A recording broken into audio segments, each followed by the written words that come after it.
harmony, where leadership meets legacy and soulful conversations meet the working world. I'm your host, Anya, and in our upcoming episode, we'll be joined by Traci Austin, a powerhouse leadership strategist and the founder of Elevated Consulting. With over 20 years in HR and workforce development, Tracy is transforming how skilled trades lead, communicate, and build resilient, value driven teams.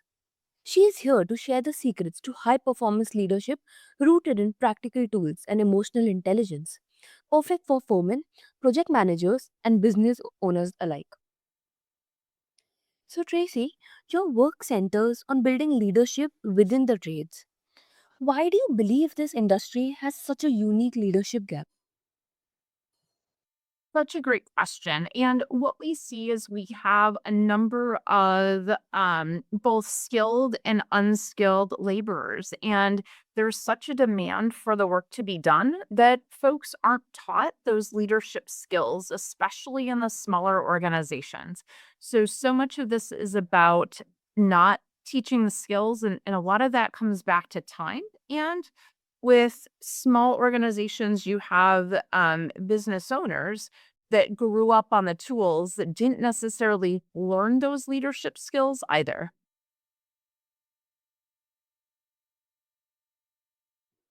Mm-hmm. Makes sense. So, what's one leadership myth you're constantly debunking on job sites?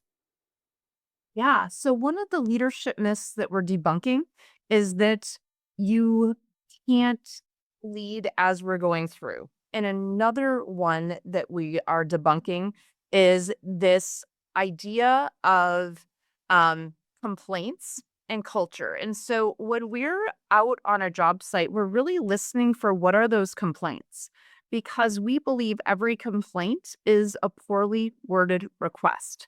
So if we can figure out the request underneath, now we can start to solve the problems. And that right there is leadership in and of itself by choosing what our thoughts are and how we support our team through those.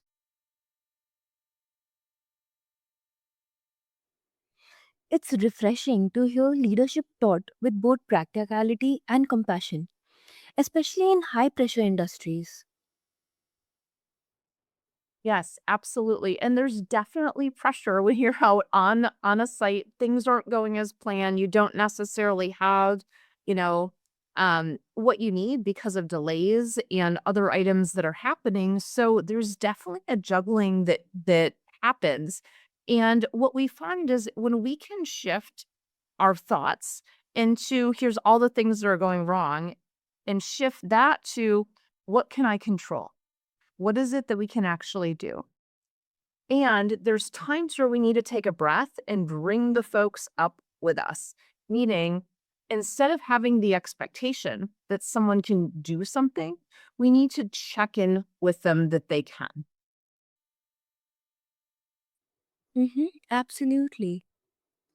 So, from foremen to founders, you teach people how to handle tough conversations. What's one key mindset shift that makes those talks easier? Yeah. So, one mindset shift that makes those tough talks easier is the shift from this will be a hard conversation to I wonder what we can uncover here, or I wonder what we can accomplish. When we embed curiosity into our conversations versus the absolutes, meaning we already know what the answer is going to be, it opens the door for creativity, curiosity, and collaboration to happen. Mm-hmm, absolutely. So, how can leaders move from confrontation to connection in a fast paced environment? Absolutely.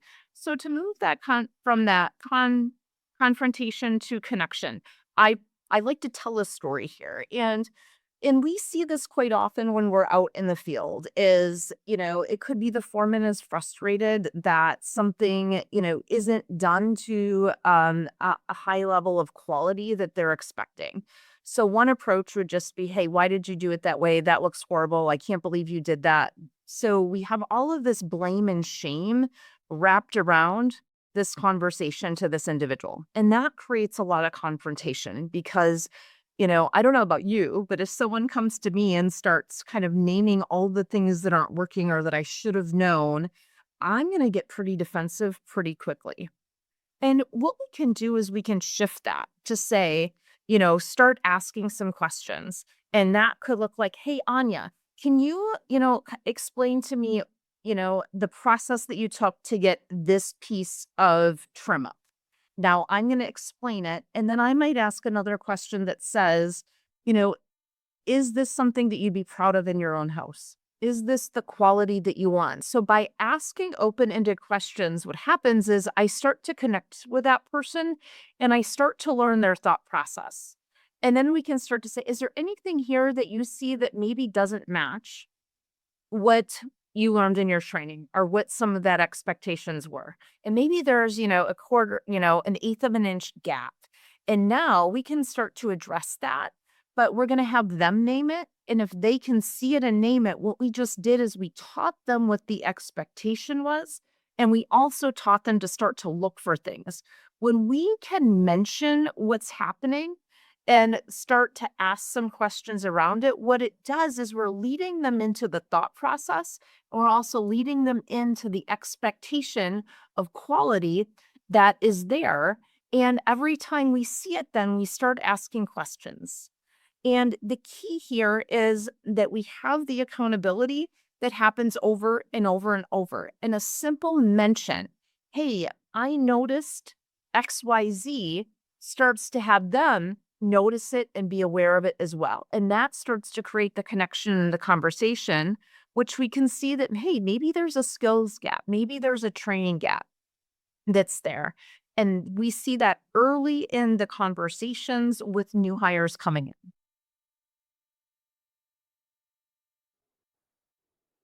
Mm-hmm. Sometimes the most powerful tool isn't a script, it's a shift in tone and trust. 100%. That shift in tone and that shift in that curiosity that goes along with it. And our communication is only 7% of the words we say. The rest of it is the intonation of the voice, the verbal cues of the body of what's there. Mm-hmm. Absolutely. So, your consulting approach is known for being no fluff. How do you balance straight talk with empathy in industries not known for soft skills? Absolutely. So, one of the things that I pull from is called the nudge theory, and this idea of framing what it is that we're going to do and then priming what it can actually look like. And so with that, if I walk up to someone and just say, "Hey, that's horrible. Why the heck did you do that?" Right? That's very confrontational.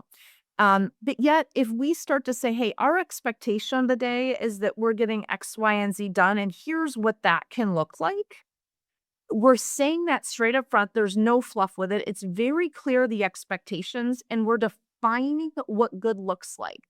Good means that we are flush in every single thing that we're doing when we're framing this. It means, so we're defining so everyone has the same definition of it. And then we're also that straight talk is, hey,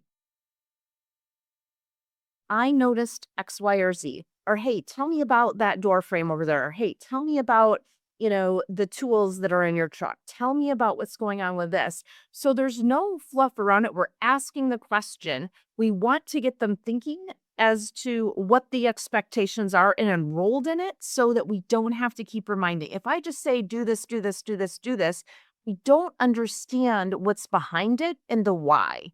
So some of those questions start to, again, transfer the knowledge from the person that's leading to the person that's doing, but we also start to create peer accountability versus just the top down accountability. Mm-hmm. Absolutely. So, have you seen soft skills lead to hard results like better retention or morale? Absolutely. Absolutely. And one of the key ways that we see those soft skills lead to better results is we have something that we call our mentor or our new hire buddy program.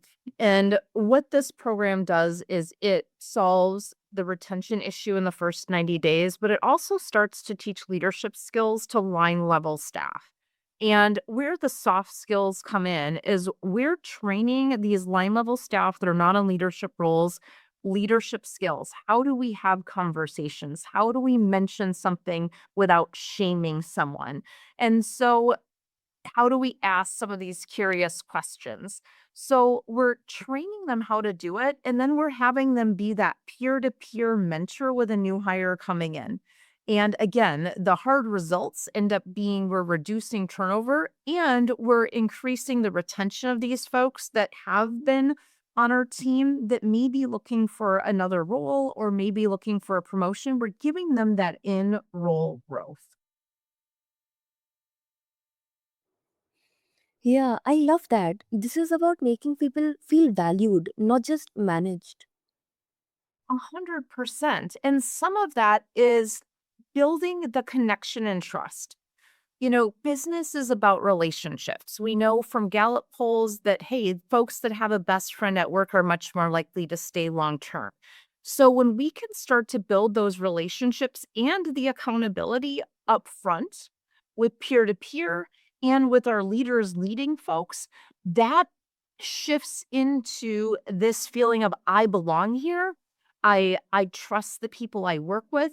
I trust that I can do good quality work here and be rewarded for it. All of those things are built into those conversations. Mm-hmm. Absolutely. So, culture is a buzzword in leadership. But how do you create one that actually sticks, especially in field heavy businesses? Absolutely. I love this question because I'm going to first start with a definition. I've talked a little bit about definitions throughout our conversation today.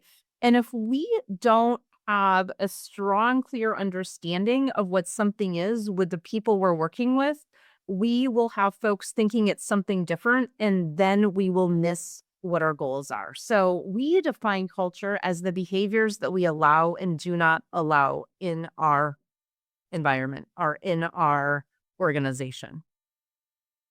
So if I break that down, what are the behaviors that we allow and don't allow? So let's start with some examples. You know what? Showing up late is a behavior that we don't allow. So how do we address that? First thing we're going to say is, hey, during our training, here's our expectation. Guess what? Our leaders and our mentors are always showing up on time. If they're not, then that's a different accountability conversation with them. Our leaders must 100% align to the values of the organization and they must be examples of them. Otherwise, folks are not going to follow. So, again, if culture is the behaviors that we allow and don't allow, this comes from the top down, but it also starts to bleed into that peer-to-peer accountability. Let's do another example. So showing up on top, right? That's one example. Another example may be how we talk to each other. So if we show, hey, we're going to, meet people where they're at and ask some questions. So Joe might be coming in the morning. Hey, Joe, what is it that you want to accomplish today? And Joe lays it out, or Joe may say, I don't know, Tracy, what are we accomplishing today? Now I have him engaged because I asked the question. And now I'm going to start naming, here's the expectation of what we're going to accomplish today. And Joe says, great, I've got it. Here's some questions I have. We define again and we move forward. That's one example. So that's the behavior that we want and that we're allowing. Let's do a different example with Joe. Hey, Joe, what are you going to accomplish today? I don't care. Whatever the heck you want me to accomplish. And this is just stupid. And I don't even want to be here. Okay, now we've got an attitude issue.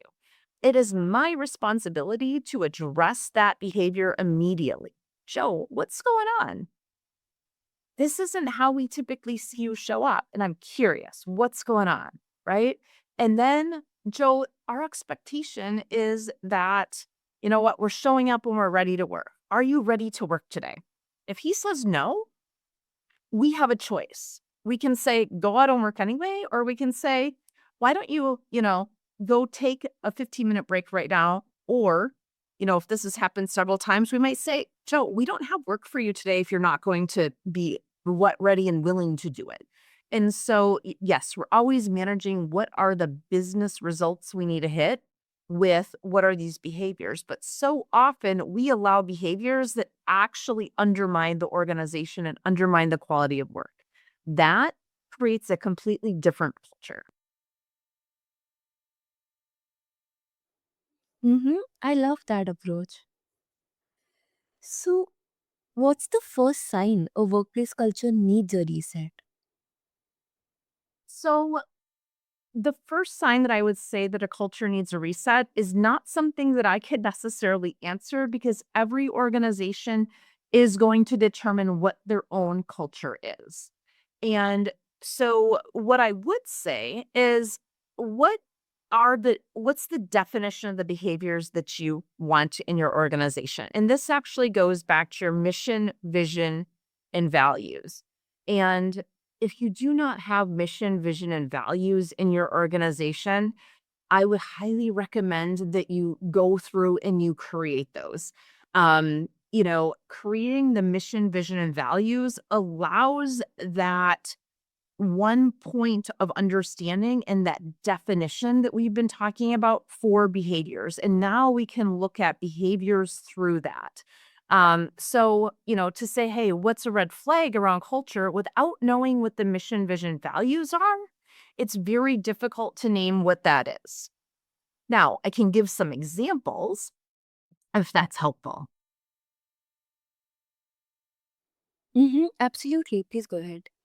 So, an example, let's use integrity as a core value. So, integrity may be something that essentially says, um, I'm going to do what I say I will do, and I will do that within these guidelines, meaning, I'm not going to lie. I'm not going to cheat on something. We're going to not cut corners. We're going to do high quality work, right? However, we define that.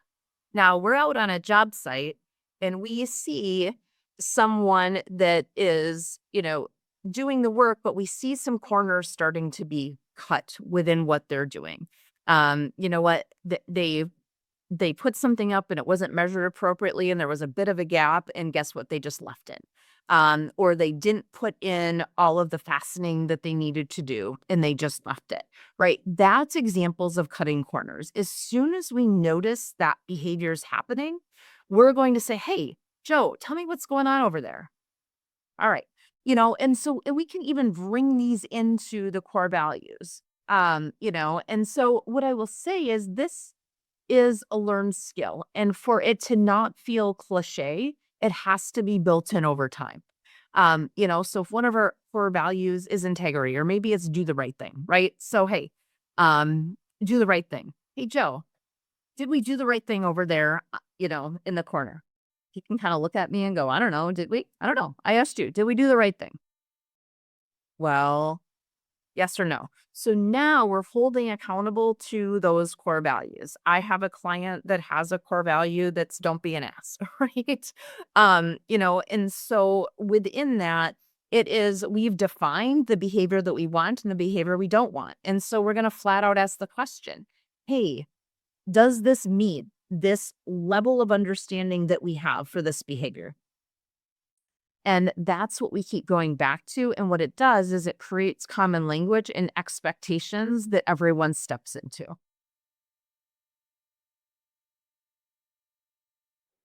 Mm-hmm. Culture isn't just about perks, it's about how people feel when they show up. Absolutely. It is 100% about how folks feel when they show up.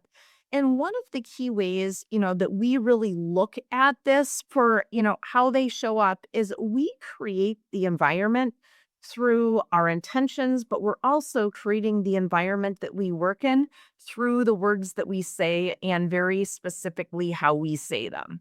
And so, there's something that we really work on with trade leaders. And this is, we call this our tough talk audit. And so, we're going to create the culture through intention. And so, let's say we do have Joe that just, you know, did not do the right thing with the project that he was working on. And now we as the leader need to have a tough talk with Joe. So there's 6 steps we walk through to do that. So the first step is, if I'm the leader having the talk with Joe, I need to determine, what is my intention? What's the one thing I want to create within this conversation? And, so the one thing I want to create here is, the outcome that Joe is doing the right thing, right? So my intention is that I enroll Joe in our core value of doing the right thing. So the next step is to set the tone. So I may start this conversation that says, "Hey Joe, just want to talk with you real quick. Tell me about the work that you just did." Awesome. Joe, you do a great job on a lot of items. The project we were working on last week, you nailed that one by doing this, this, and this. Now, I always want to shoot straight with you, and I'm not seeing that same quality of work here. So I set the tone. It was respectful and it was honest. I didn't demean him. I didn't tell him he was awful. I set the tone with him. And then I'm going to stick to the facts, which is step 3. Stick to the facts. So here's the expectation, Joe, around, the quality of our work. Or I may shift that a little bit and say, "Hey, Joe, what are our expectations around doing the right thing and the quality of our work?" And let him tell me. Now what I'm doing is I'm getting the facts of what's there and what's not. Step 4 is to notice what isn't being said. I'm going to really listen in to what Joe's saying. Like, what's going on with Joe that he felt cutting corners here was okay. And so I'm creating the space for him to share what's happening. "Well, I didn't think we had any more fasteners. I couldn't find him. I didn't know what to do with it. So I just did what I could with it." Okay. So I'm curious, what had you not come and ask that or look in XYZ where those are kept? "Well, I don't know. I was just trying to get it done." Right. So by just getting it done, did we meet that doing the right thing and the quality of craftsmanship that we have for our organization? So we're not taking on the accountability. We're squarely putting it where it belongs with Joe, but it's not in a way that's demeaning him. And then we're going to start to collaborate on solutions, which is step 5. So, Joe, how do you think we can handle this to fix this? And what can we do in the future? So, we're inviting ownership here without blame. And then step 6 is to clarify one next step. So, Joe, how do we want to fix this? "Well, I'm going to go grab the fasteners now that I know where they're at, and I'm going to put this to what it needs to be. I understand I need to take this off and go grab a new board and remeasure it and put it on." Amazing. Mm-hmm. That's absolutely amazing. So, you host the People Strategy podcast. What's one gold takeaway from your guests that left a lasting impact on you as a leader and a teacher? Yeah, that's such a great question. There's so many key insights there. One of my most recent guests, Ray Cox, brought in an idea called tours of duty. And this was something I had not thought about in this way. And what he's essentially doing is he's saying, we're going to build a 4 to 6 year plan. He works with engineers, and in the US, engineers to get their certification as a 4 year process. And so what he's done is he's created these tours of duty that tie in these learning milestones, which we typically call talent pathway plans, into milestones for their increases in salary and increases in position title. And so it's a way that's enrolling them into the conversation of what it is that they want, but it's very, very clearly lining out, here's where the opt-outs are, right? Because so often it is this fear of, well, is somebody going to leave? Is somebody going to leave? So we're essentially asking for commitments up front of, here's what we're going to invest in you, and here is, what we would like you to invest back in us. And so it shifts that a bit from the agreements that we're making, and it shifts in our head with our thoughts of, wow, this is exactly what they're preparing, and this is where they see I can go. And so it's taking this idea of, I see you bigger than yourself, and here's the possibilities. If you want it, then we can work together within that. Mm-hmm. Absolutely. So, if you could give one piece of advice to the next generation of trade leaders, what would it be? To courageously have the tough conversations, because those tough conversations are going to open the door to trust, high quality work, and better relationships. Mm-hmm. That's amazing. And leadership is legacy work, and the ripple it creates is bigger than most people ever realize. Absolutely. Mhm. So, a huge thank you to Traci Austin for sharing her strategic wisdom and heart forward approach to building people first leaderships in the trades. Learn more and tune into the People Strategy podcast for more hands on insights. So, until next time, lead with integrity, listen with intention, and build harmony from the ground up.